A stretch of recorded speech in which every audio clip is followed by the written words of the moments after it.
এর মধ্যে খাল খনন কর্মসূচি একটা বিশাল কর্মযজ্ঞ। সমস্ত বাংলাদেশে 20,000 কিলোমিটার খাল খনন করা হবে, 20,000 কিলোমিটার, এবং আগামী 6 মাসের মধ্যে 1200 কিলোমিটার আমাদেরকে সম্পন্ন করতে হবে। ক্রমান্বয়ে আমরা 20,000 কিলোমিটার ইনশাল্লাহ খাল খনন সম্পাদন করতে পারবো। এখানে 3.5 কিলোমিটার মতো 3 কিলোমিটারের মতো আজকে আমরা শুরু করেছি, বাকিটা ক্রমান্বয়ে আমরা শেষ করতে পারবো। এই খালটির কাজ যখন সম্পাদন হবে পুরোপুরিভাবে, তখন এখানে 15,000 হেক্টর জমি চাষাবাদের আওতায় নতুনভাবে আসবে, 15,000 হেক্টর, এবং সেই জমিতে আরও 5,000 টন অতিরিক্ত 5,000 মেট্রিক টন অতিরিক্ত খাদ্য উৎপাদন হবে।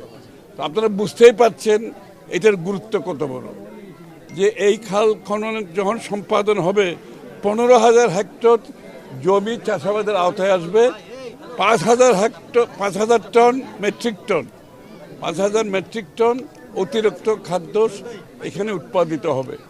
তাহলে বুঝতেই পারছেন এই অঞ্চলের মানুষের জীবনযাত্রার মানের কতটুকু উন্নয়ন হবে। খাদ্য উৎপাদনের মাধ্যমে আমরা কোথায় যাচ্ছি, খাদ্যের স্বয়ংসম্পূর্ণতার দিকে যে গ্যাপটা আছে সেটা আমরা পূরণ করতে যাচ্ছি ইনশাআল্লাহ।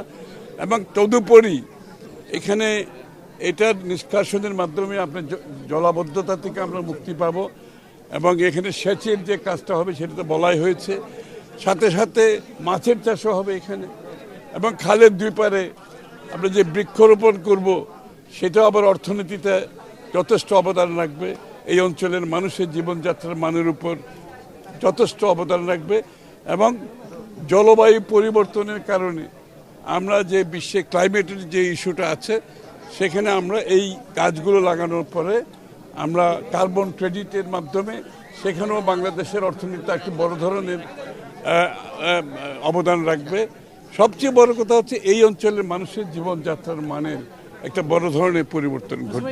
অর্থের সব হিসাব কিতাব করেই তো আমরা এই কাজটা করতে নেমেছি। আপনারা কি মনে করেছেন আমরা হিসাব কিতাব না করে নেমেছি?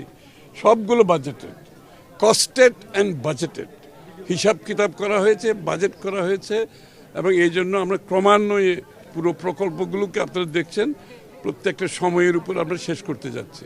যে যারা বঞ্চিত জনগোষ্ঠী, পিছিয়ে পড়া জনগোষ্ঠী, তাদের স্বার্থ আগে দেখছি, পরবর্তীতে ক্রমান্বয়ে উপরের দিকে নিম্ন আয়, মধ্যবিত্ত, উচ্চ মধ্যবিত্ত, বড় যারা আছে তাদের প্রায়োরিটি পেছনে আছে।